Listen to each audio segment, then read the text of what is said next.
मैं आशीष राज पुरोहित, वर्तमान में मैं राजकीय उच्च माध्यमिक विद्यालय फतेहगढ़ में लैब असिस्टेंट की पोस्ट पे कार्यरत हूँ।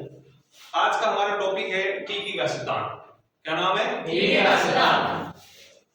आपने पिछले लगभग 1 या 1.5 साल में टीका टीका टीका टीका सुना होगा, आया ना? हाँ जी। सुने। वैसे हाल ही में चंद दिन पहले हमारी केंद्र सरकार ने घोषणा भी की है कि पूरे भारतवर्ष में 100 करोड़ टीके लग चुके हैं। आज इस टॉपिक में हम समझेंगे कि टीका काम कैसे करता है, टीके का सिद्धांत क्या है। शुरू करें से?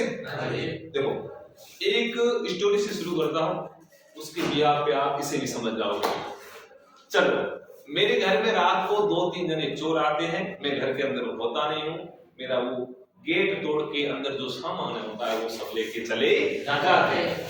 मैं सुबह आता हूँ, देखता हूँ तो मेरे घर का गेट खुला पड़ा है। अंदर आके मैं देखता हूँ जो कुछ भी सामान था सब गायब।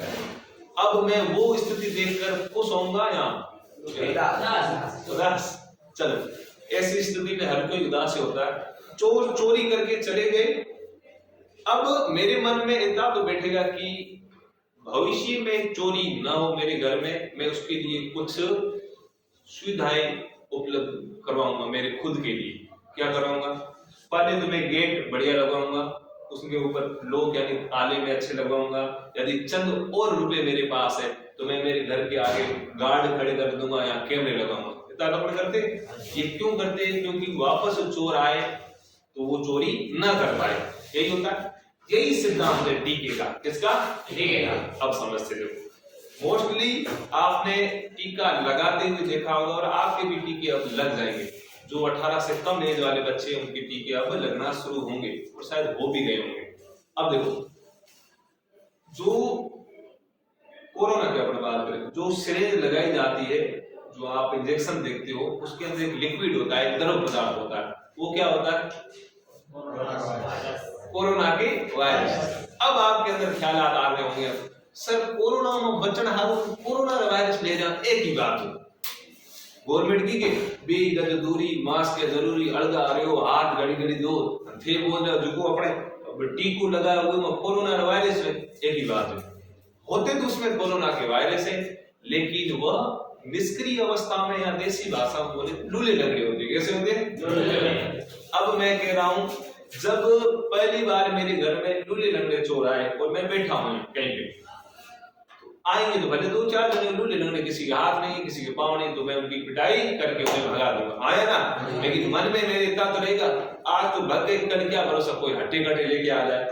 यही सिचुएशन इसमें होगी।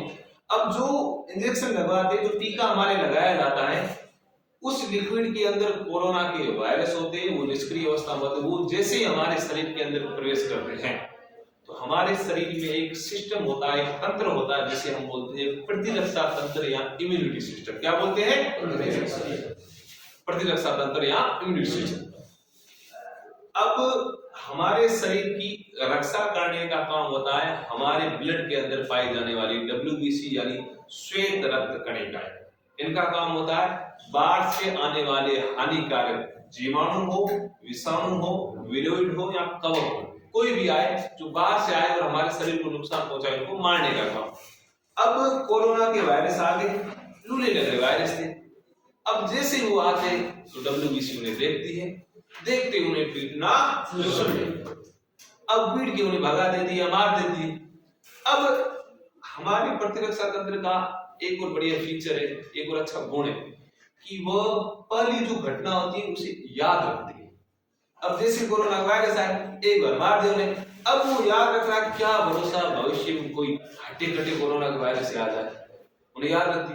अब यदि 15-20 दिनों बाद कोई हट्टे कट्टे वायरस आ गई, अब WBC को पता है, एक बार तो उसे डर चुकी है, वो हट्टे कट्टे आएंगे, उनको बीमार के उनको पूरा समाप्त कर देंगे। हमारे WBC हमारा प्रतिरक्षा तंत्र मोटा मोटा यही है। ये हमारे प्रतिरक्षा तंत्र की सबसे बढ़िया खूबी है, याद रखना।